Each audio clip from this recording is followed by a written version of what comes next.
ఇక చూడరే నిన్న ఈ టైం కంట జూబ్లీ హిల్స్లా పెద్ద పెద్ద లీడర్లు గల్లీ లీడర్లకు ఎక్కలేని పరిశాన్ వచ్చిందట. పేపర్లో వచ్చిన ముచ్చటే. ఏమంటారు ఇలా అంటే పైసలు అయితే తీసుకురు, లక్షల లక్షల రూపాయలు గుమ్మరిస్తుంది. పైసలు తీసుకురు కానీ పత్తకు లేకుండా పోయి ఓటర్లు ఎక్కడ పోవచ్చు అనుకొని పరిశానలో పడ్డారట. నేను చెప్పే ముచ్చట కాదు, పేపర్లో వచ్చిన ముచ్చటే. పైసలు అయితే తీసుకురు, పత్త లేకుండా పోయిరు. ఇంకా ఓటు వేసేందుకు గడప దాటని సగం మంది ఓటర్లు ఓటేస్తేందుకు గడప కూడా దాటలేదంట. సగం మంది ఎంత శాతం వేసిరు? 45-49% గంతే వేసిరు. అంటే సగానికి ఎక్కువనే కదా ఓట్లు వేయలేదంట వీళ్ళంతా.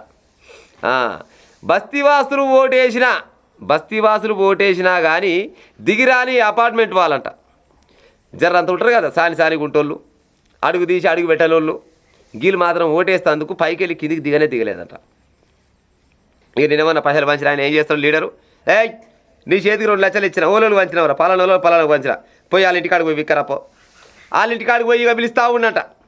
వాళ్ళ తర్వాత దగ్గర పెట్టినోళ్ళు సగం మంది ఉన్నట, పైకి వెళ్ళి దిగనోళ్ళు సగం మంది ఉన్నట. ఇక కింద ఉన్న ఆయన మమ్మగాని దిగురి ఓటేస్తాను రాని, మయ్యగాని దిగిరి వాళ్ళు మాత్రం కిందికి వస్తలేరంట. ఎందుకు? వాళ్ళకి ఓటేయడం బుద్ధి లేదు. ఓటేస్తేందుకు వాళ్ళకి ఇంట్రెస్ట్ లేదు కాబట్టి ఓటేస్తేందుకు కిందికి రాలేదు. ఓటేయకపోతే ఓటేయపోయినావు. ఇక కొంతమంది బాధ, ఓటేయకుట్టిన బాధ లేదు కానీ నీకు ఇచ్చిన పైసలు నా చేతిలో పెట్టు. మా ఓనర్లు వెళ్ళి పెడుతుండు, మా లీడర్లు వెళ్ళి పెడుతుండు బయట. మీ ఇంట్లో 6 ఓట్లకు పాయలు ఇచ్చిన, 6 మూలలో 18,000 ఇచ్చిన, లేకపోతే 6 2,500 ఇచ్చిన, నా పైసలు నా చేతిలో పెట్టు, నేను పోతాను అనుకొని కొంతమంది పోయి ధర్నాలు చేస్తున్నారట. ఎందుకంటే ఆయన పెద్ద లీడర్ అడుగుతాడు కదా, పలాని నీకు 2 లక్షల రూపాయలు పెడితే ఎక్కడెక్కడ ఇచ్చినవారు ఏమేమి కథ అని అడుగుతాడు కదా. మరి పలాని ఇంట్లో 6 ఓట్లు ఉన్నాయి, 5 ఓట్లు ఉన్నాయి, మరి నీ పైసలు నా చేతిలోనే పెట్టు, లేకపోతే ఓటని ఎదురా. పైసలు వేయలేదంట, ఓటు వేయలేదంట. ఇక చూడు కథ. గిసోంటి ముచ్చట నిన్న చాలా జరినాయట.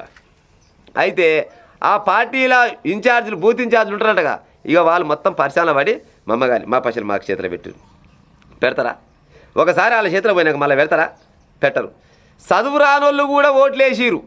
వాళ్ళ పని వాళ్ళు చేసుకుంటోళ్ళు లేబర్ కూడా ఓట్లు వేసి మళ్ళీ వాళ్ళ పనికి వాళ్ళు పోయారు. కానీ ఎంతో కొంత జ్ఞానవంతులు మాత్రం ఓటేస్తేందుకు మాత్రం పైకి వెళ్ళి మాత్రం కిందికి దిగలేదంట.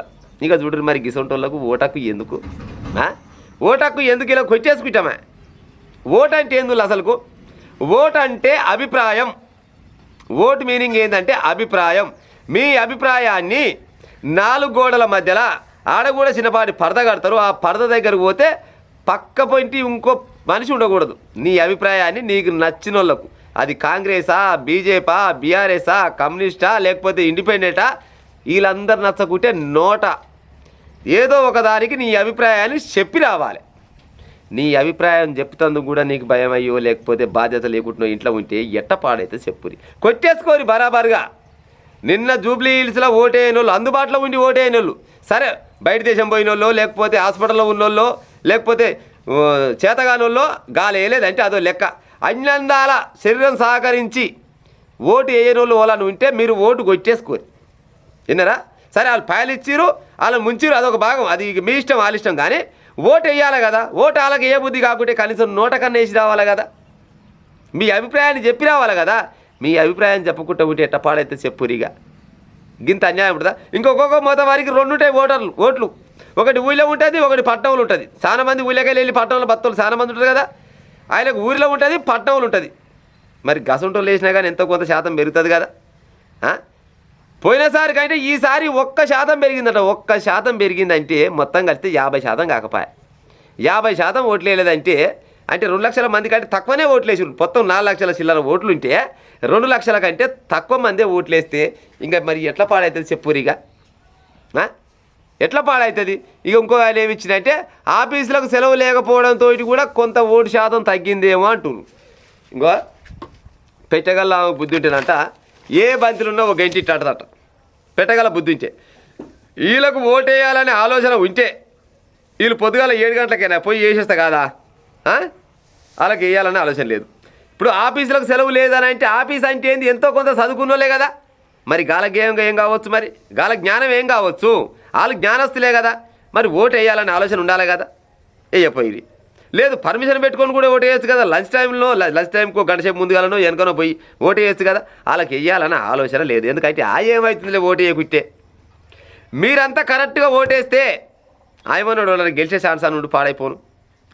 ఓటు వేయరా ఇది ఉత్తగానే ఏమనంటే మళ్ళీ మేము చదువుకున్న వాళ్ళం మీకంటే చదువుకున్నోనికంటే చదువు రానోడే నయమని చూపించారు నిన్న జూబ్లీస్ ప్రజలు. చదువుకున్నోనికంటే చదువు రానోళ్ళే నయమని లేబర్ పని చేసుకుంటోళ్ళు కూడా వాళ్ళ ఓటు వాళ్ళు వేసుకొని పనులకు పోయారు. మీరు మాత్రం పైసలు తీసుకుంటే పత్తలే కూడా పోతుంది. మరి ఎట్టపాడైతే చెప్పురి. సరే లీడర్లు ముంచాలంటే ముంచూరు కానీ నోట కన్నా వేయాలి కదా. కానీ నోటకు కూడా ఓటు వేయని వాళ్ళు మీకు ఓటు ఎందుకు చెప్పురిగా.